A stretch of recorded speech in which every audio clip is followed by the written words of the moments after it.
नमस्कार शेतकरी बांधवांनो, शेतकऱ्यांसाठी असलेल्या स्पेशल बातमीपत्रात तुमचं मनपूर्वक स्वागत आहे। आपण आज महत्त्वाच्या झटपट अशा शेतविषयी बातम्या बघणार आहोत। चॅनलवर जर नवीन असेल तर चॅनल नक्की सबस्क्राइब करा। सुरुवात करूया। दौंडमध्ये गव्हाचे पीक जोमात। पुणे जिल्ह्यातील दौंडमध्ये चालू वर्षात थंडीचे हवामान पोषक वातावरण तयार झाल्याने गव्हाचे पीक जोमात आलेले दिसत आहे। पंढरीत माघी वारीसाठी लाखो वैष्णवांची मांदियाळी। माघी एकादशी निमित्त 8 तारखेला लाखो भक्त पंढरपुरात दाखल झाले। सोयाबीनची 18%च शासकीय खरेदी। अमरावती जिल्ह्यातील स्थिती हमीदराने खरेदी ठरली देखावा।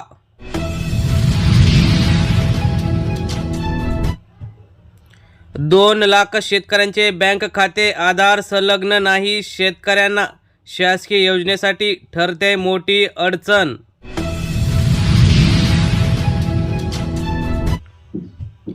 डीपीडीसीला निधी वाढवून दिला जाईल। उपमुख्यमंत्री अजित पवार यांची घोषणा। पुणे विभागीय जिल्हा वार्षिक योजनेची आढावा बैठक संपन्न। जिल्ह्याचा समग्र पर्यटन आराखडा तयार करा। जितेंद्र डुडी।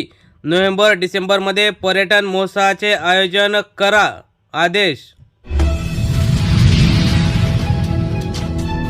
बारामती बाजार समितीत तूर खरेदीसाठी ऑनलाईन नोंदणी सुरू। समितीमध्ये लिलावात तुरीचे दर हमीभावापेक्षा कमी दर निघत आहेत। डॉक्टर पंजाबराव देशमुख कृषी विद्यापीठाचे फलोत्पादनात ठोस पाऊल। 2 वर्षात 300 एकरावर केली विविध फळबागांची लागवड। जळगाव जिल्ह्यात कांदा बीजोत्पादन क्षेत्र कमी। शेतकरी पुढे या कांदा पिकाचे उत्पादन घेणार का याकडे लक्ष लागलेलं आहे। पंजाबात होणार खेळा। भगवंत मान हे एकनाथ शिंदेंच्या पावलावर पाऊल ठेवून अरविंद केजरीवाल यांचा पक्ष चोरणार का याकडे लक्ष। बारामती बाजार समिती तूर खरेदी ऑनलाईन सुरू केल्याने शेतकरी हा हमीभावापेक्षा जास्त भाव मिळण्याच्या आशेत आहे। सोयाबीन खरेदीला मुदतवाढ मिळावी। खेड बाजार समितीचे सभापती शिंदे आणि आमदार काळे यांची महत्त्वाची मागणी। शेतकऱ्यांना घोषणा नको, अंमलबजावणी करा। खासदार पाटील यांनी व्यक्त केली राज्यसभेत मागणी।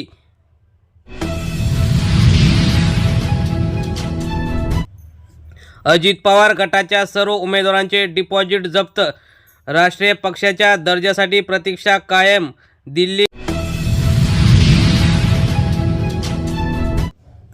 10 दिवसात 20 लाख घरकुलांना मान्यता।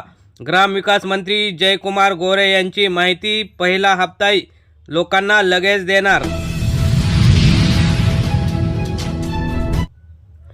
अंतरवलीत 15 फेब्रुवारीपासून पुन्हा साखळी उपोषण। मनोज जरांगे पाटील यांची केली घोषणा। आता मुंबईत नक्की जाणार। आता जाण्याची वेळ आली अमिताभ बच्चन, अशी पोस्ट त्यांनी सोशल मीडियावर केल्याने त्यांचे चाहते चिंतेत आहेत। त्यामुळे आता काय होणार। महानगरपालिका निवडणुका एप्रिलमध्ये होण्याची शक्यता। मंत्री बावनकुळे यांची माहिती। सुप्रीम कोर्टात शासनाचा युक्तिवाद सुरू आहे।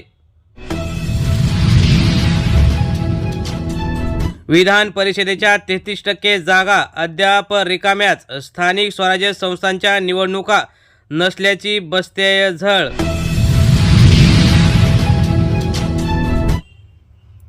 रुग्णालयातील औषधांची गुणवत्ता तपासणार। राज्यात मोहीम राबवण्याचे आरोग्यमंत्र्यांचे निर्देश। तातडीने मोहीम हाती घेण्यात येणार असल्याची माहिती। शिवभोजन आनंदाचा शिधा योजना बंद केल्यास आंदोलन करणार। कामगार नेते काशीनाथ नखाते यांनी पुण्यात दिला इशारा। सोलापूरकरवर कारवाई होणार, देवेंद्र फडणवीस यांची माहिती. डॉक्टर बाबासाहेब आंबेडकरांनी छत्रपती शिवाजी महाराज यांचा अपमान केल्याप्रकरणी कारवाई. लाडकी बहीण योजनेतून 5 लाख महिलांना वगळले. लाडकी बहीण योजनेअंतर्गत वगळण्यात आलेल्या अपात्र महिलांमध्ये 2,30,000 महिलांचा पहिल्या ह्याच्यात समावेश. तर शेतकरी बांधवांनो, ह्या होत्या आजच्या महत्त्वाच्या अशा झटपट बातम्या. अशाच बातम्यांसाठी चॅनल नक्की सबस्क्राईब करून व्हिडिओसुद्धा नक्की लाईक करा. धन्यवाद. जय जवान जय किसान.